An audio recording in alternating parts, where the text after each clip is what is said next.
అరెస్టులు అయితే చేయడం జరిగింది. దీనిలో ఉన్నటువంటి చాలామందిని ఐడెంటిఫై చేయడం జరిగింది. 13-14 మందిని అరెస్ట్ కూడా చేసినటువంటి సందర్భం. నమ్మకం ఉందా అసలు అరెస్ట్ చేసి పూర్తి స్థాయిలో విచారణ జరుగుతుందనేటువంటి నమ్మకం అయితే ఉందా? బీజేపీ అనుయాయులను అరెస్ట్ చేసినా కూడా వాళ్ళకి రాజభోగాలే తప్ప ఎక్కడ కూడా సక్రమమైన పద్ధతిలో అరెస్ట్ చేసి వాళ్ళకి శిక్ష చేసే పద్ధతి ఇప్పటిదాకా జరగలేదు. వాళ్ళకు వ్యతిరేకంగా ఉన్నటువంటి ప్రతిపక్షాల మీద, ప్రజా సంఘాల నాయకుల మీద అక్రమైన కేసులు పెడుతున్న స్థితి కనపడతా ఉంది. ఈరోజు విద్యారంగం దేశంలో విద్యారంగం ఎలా ఉందని మనం ఒకసారి చూసుకున్నట్టయితే కరోనాలో మనకు స్పష్టంగా కనపడింది. ఈరోజు కనీసం విద్య, వైద్యం అందక కరోనా సమయంలో లక్షలాది మంది ప్రజలు గంగానదిలో శవాలైతే పరిస్థితి ఉంది. దాన్నైనా దృష్టిలో పెట్టుకుని కేంద్ర ప్రభుత్వం ఈ దేశానికి నాణ్యమైనటువంటి డాక్టర్ని తయారు చేసినటువంటి ఒక పరీక్షని పకడ్బందీగా నిర్వహించాల్సినటువంటి కేంద్ర ప్రభుత్వం ఆ బాధ్యత నుంచి తప్పుకుంది. మొత్తం పేపర్లని స్కామ్ చేసింది, పేపర్లను అమ్ముకున్నది. ఆ దాంట్లో నుంచే ఈరోజు లక్షలాది మంది విద్యార్థులు ఆందోళన చెందుతూ ఉన్నారు. కాబట్టి వాళ్ళకి వెంటనే న్యాయం చేయాలని చెప్పేసి మేము డిమాండ్ చేస్తూ ఉన్నాం. మీరు చెప్పండి, ఉస్మానియా యూనివర్సిటీ ఎలాంటి నిర్ణయం తీసుకోబోతుంది ముఖ్యంగా నీటు విషయంలో? వాస్తవానికి నీటిలో చాలా అవకతవకలు జరిగినాయి.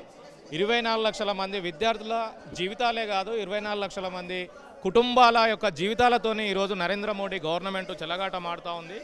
ఖచ్చితంగా నరేంద్ర మోడీ ఈ యొక్క భారతదేశానికి క్షమాపణ చెప్పాల్సిన పరిస్థితి ఖచ్చితంగా వచ్చింది. సో ఈరోజు నీట్ ఎగ్జామ్ అంటే అత్యున్నతమైనటువంటి ఒక డాక్టర్లను, మనుషుల ప్రాణాలుగా కాపాడే ఒక వ్యవస్థను వాళ్ళు ఎంచుకున్నప్పటికీ వాళ్లకు ఈ విద్యను కూడా ఈరోజు వాళ్ళు పైసల పేరుతోని వాళ్ళ ఎగ్జామ్స్ సరిగ్గా నిర్వహించకుండా వాళ్ళ ర్యాంకును వేరే వాళ్ళకు అమ్మడం అంటే ఈ దేశం ఎలాంటి పరిస్థితుల్లో ఉంది, ఎవరి చేతిలో ఉందనేది కూడా ఈరోజు ఈ దేశ ప్రజలందరూ కూడా అర్థం చేసుకోవాలి. దీనికి ఖచ్చితంగా బీజేపీ గవర్నమెంట్, అదేవిధంగా ప్రధాని నరేంద్ర మోడీ బాధ్యత వహించాలి. తక్షణమే ఆ విద్యాశాఖ మంత్రి రాజీనామా చేయాలి. ఎవరైతే ఆ ఎన్టీఏ ఉన్నారో ఆ అధికారుల పైన సుప్రీంకోర్టు జడ్జితోని విచారణ జరిపించి ఖచ్చితంగా వాళ్ళ మీద చర్యలు తీసుకోవాలని డిమాండ్ చేస్తూ ఉస్మానియా యూనివర్సిటీ విద్యార్థిగా, అదేవిధంగా రాష్ట్రంలో ఉన్నటువంటి విద్యార్థి సంఘాలుగా మేమందరం కూడా ఒకటే డిమాండ్ చేస్తూ ఉన్నాం. ఈ 24 లక్షల మంది విద్యార్థులకు భరోసా కల్పించాల్సిన బాధ్యత ఈరోజు ఈ దేశ ప్రజలపైన ఉంది. నరేంద్ర మోడీ వీళ్ళ యొక్క జీవితాలను ఆగం చేస్తుంది. ఖచ్చితంగా ప్రతి ఒక్కరూ స్పందించాలి.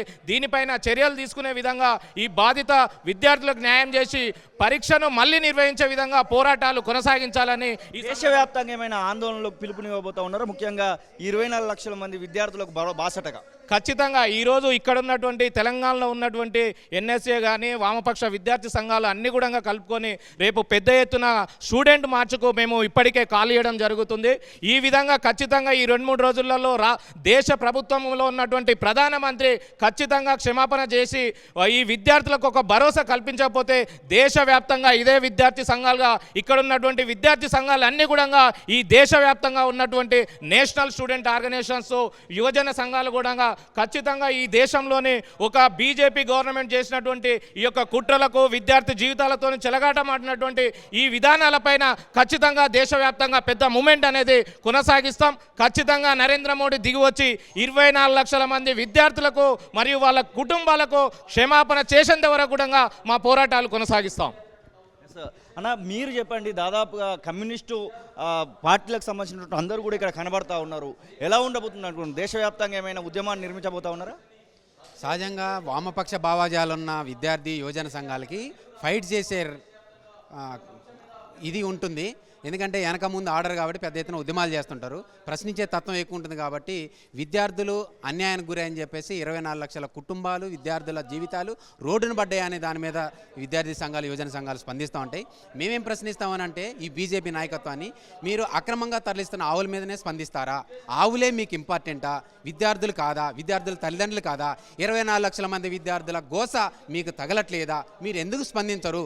ఆవుల మీద స్పందించడం అనేది మీ ఇష్టం కావచ్చు, కానీ మీరు చేసిన తప్పు దాని మీద, మీ ప్రభుత్వం చేసిన తప్పు మీద, మీ రాష్ట్ర ప్రభుత్వాలు గుజరాత్, హర్యానా, ఏదైతే యూపీలో జరిగినటువంటి అక్రమ కుంభకోణాలు, పేపర్ కుంభకోణాలు, దాని మీద మీ ప్రభుత్వాలు ఎందుకు స్పందించట్లేదు? కేంద్ర సహాయ మంత్రి, ఇక్కడ కేంద్ర మంత్రి కిషన్ రెడ్డి, బండి సంజయ్ గారు ఎందుకు స్పందించట్లేదు? ఇక్కడ విద్యార్థులు మీ విద్యార్థులు కాదా? ఇక్కడ హిందువులు కాదా? దీని మీద ఎందుకు స్పందించట్లేదని చెప్పేసి మేము ప్రశ్నిస్తాం. ఇకనైనా స్పందించాలి, ఎన్టీఏని రద్దు చేయాలి, నీట్ ఎగ్జామ్ను మళ్ళీ నిర్వహించాలని చెప్పేసి డిమాండ్ చేస్తాను. లేకపోతే దేశవ్యాప్తంగా ఆందోళన చేస్తామని ఈ సందర్భంగా మేము హెచ్చరిస్తాను. అసలైన తొలి వెలుగు. ఫాలో వాట్సాప్ @తొలి వెలుగు official.